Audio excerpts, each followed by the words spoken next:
eu não sei pregar, não sei falar, que eu venha ser um vaso nas tuas mãos, que eu possa diminuir e que o Senhor possa crescer. Senhor, que nenhuma das minhas palavras possam sair desse microfone. Se for para falar as minhas palavras, Senhor, que eu trago que agora que cai no chão e morra. Mas que o Senhor possa me usar como vaso nas tuas mãos para falar com o teu povo aquilo que o Senhor quer falar, Senhor. Em nome de Jesus. Amém? Glória a Deus. Posso ouvir um amém? Amém. Posso ouvir outro amém? Amém. Eu queria convidar toda a igreja agora para sair do seu lugar e que venha comigo para Macedônia. Quem vai? Amém. Vamos para Macedônia? Vamos? Então vamos para Macedônia todo mundo. Quando nós falamos desse texto de Paulo, eu não sei se eu já preguei esse texto aqui, mas Deus mandou falar de novo, né? Quando nós falamos desse texto, nós vamos ver que Paulo, ele estava na sua noite de sono, tranquila, né? Tranquila. Aí de repente Paulo teve um sonho, e nesse sonho, Paulo vai ver um homem, e está falando assim: olha, passa a Macedônia e nos ajuda. Passa a Macedônia e nos ajuda. E eu imagino que Paulo, naquela noite, ele levanta, e ele fala assim: estou indo. Pega a sua malinha, pega a sua sacolinha, sua bolsa, chama seu companheiro e fala assim: estou indo. Paulo levanta com uma unção. Paulo acorda com a presença de Deus. E ele fala assim: foi, acabou, chegou. E lá vai Paulo. E a Bíblia diz que Paulo ele passa por alguns caminhos. E quando Paulo chega a uma cidade, Paulo encontra com uma jovem. Uma jovem. Somente uma. Mas só que quando nós falamos de Paulo, quando nós falamos da pessoa de Paulo, nós estamos falando de um homem que tem um ministério abençoadíssimo. Um homem que está acostumado a pregar para milhares de pessoas. Um homem que está acostumado a orar e as pessoas serem curadas. E aquele mundaréu de gente olhando para ele, talvez gritando, querendo pegar autógrafo com Paulo. Paulo estava acostumado a pregar para muita gente. Paulo estava acostumado a ver os estacionamentos cheios de camelo quando ele ia pregar na tenda. Paulo estava acostumado com esse tipo de trem. Mas quando Paulo chega naquela cidade, a Bíblia diz que Paulo encontra com uma jovem. Talvez se fosse eu, olharia e falaria assim: Deus me deu um sonho como esse, e eu cheguei nessa cidade para pregar para uma jovem, uma pessoa. Mas Paulo diz a palavra que Paulo foi, pregou, a menina se converteu, e naquela cidade, Paulo caminhando naquela cidade, Paulo encontra com uma outra mulher, e a mulher fala assim: vai uns dias. A mulher olha para Paulo e fala assim: ouve o que este homem diz. Ouve o que esses homens falam. Porque esses homens são homens de Deus. E aquela mulher começou a andar atrás de Paulo, de Silas, gritando, falando essas frases. E Paulo olha para aquela mulher. E Paulo olha para aquele demônio que estava na vida daquela mulher. E Paulo repreende, chuta aquele demônio para longe. E aquela mulher é liberta naquela cidade. Aqueles senhores que tomavam conta daquela mulher que tinha um espírito de adivinho, se reúne contra a vida de Paulo e de Silas. Aqueles senhores que estavam sob o domínio daquela mulher se reúne contra a vida de Paulo e de Silas. E diz a Bíblia que aqueles homens se reúnem, pega Paulo e pega Silas e coloca numa praça pública. E as pessoas se reúnem para ver o que ia acontecer naquele dia. Ora, como eu disse aqui, não sei se eu preguei aqui ou se foi em outro lugar esse texto. Como eu disse, se nessa cidade houvesse uma mulher endemoniada e o pastor Vitor andasse por essas ruas e repreendesse esse demônio e pegasse esse microfone, a igreja faria uma festa, a igreja contaria um testemunho. Talvez quando você chegasse em casa, você falaria assim: você viu o que o meu pastor fez?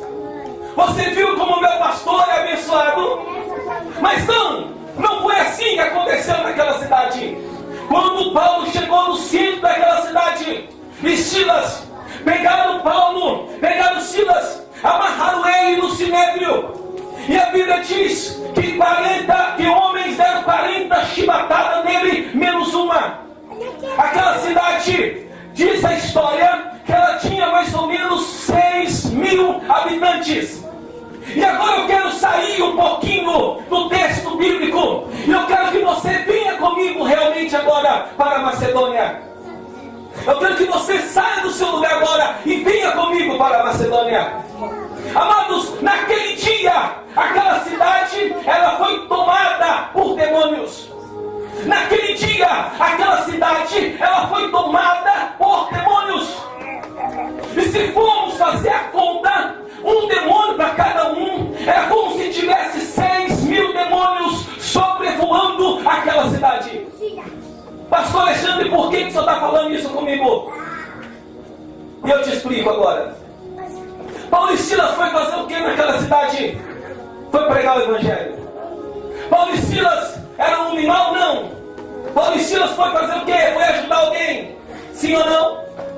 Mas retribuíram Paulo e Silas com 40 chibatadas menos uma.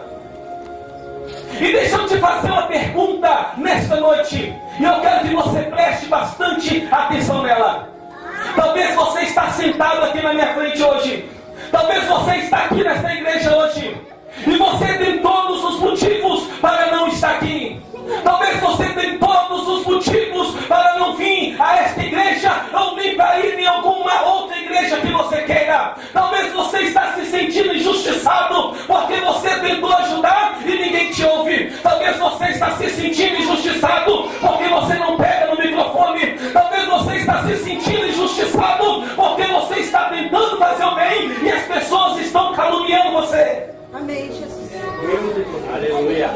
Paulo e Silas tinham motivo para nunca mais pegar essa Bíblia e falar do Evangelho para ninguém, porque ele estava sendo caluniado. Alguém estava batendo nele injustamente. Mas a Bíblia não diz que Paulo e Silas falou alguma coisa. Depois que pegaram Paulo e Silas, olhe para o mundo espiritual. Meu irmão, quando eu falo de uma cidade lotada, cheia de demônios, eu estou falando de algo terrível, algo que rompia os cabelos da cabeça do dedão do pé.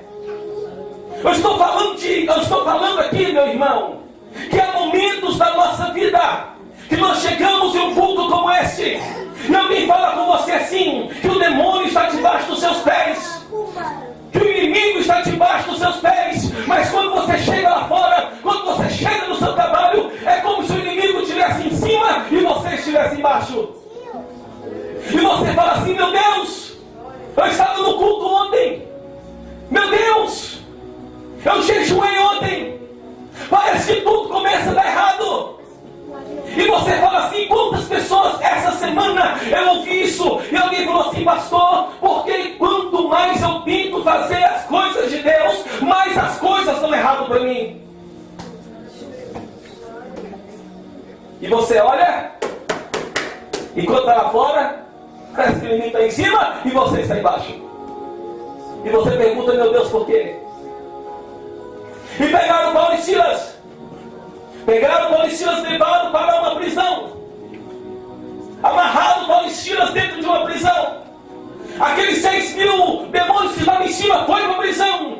E alguém ficou olhando para Paulo e Silas e disse assim: o ministério de Paulo e Silas está acabando hoje. A história de Paulo e Silas está acabando hoje. Hoje nós acabamos com o ministério desses homens. E às vezes nós pensamos, às vezes nós temos a sensação de que alguém está tentando acabar com o nosso ministério. Nós temos a sensação de que alguém está tentando acabar com a nossa história. Nós temos a impressão de que alguém está tentando acabar com o seu chamado. E o pior de tudo, parece que você está sozinho. Porque até aqui a Bíblia não diz que Deus e Paulo, Jesus, que lá quem estava com Paulo e Silas. A Bíblia só diz que Paulo e Silas estavam encarcerados.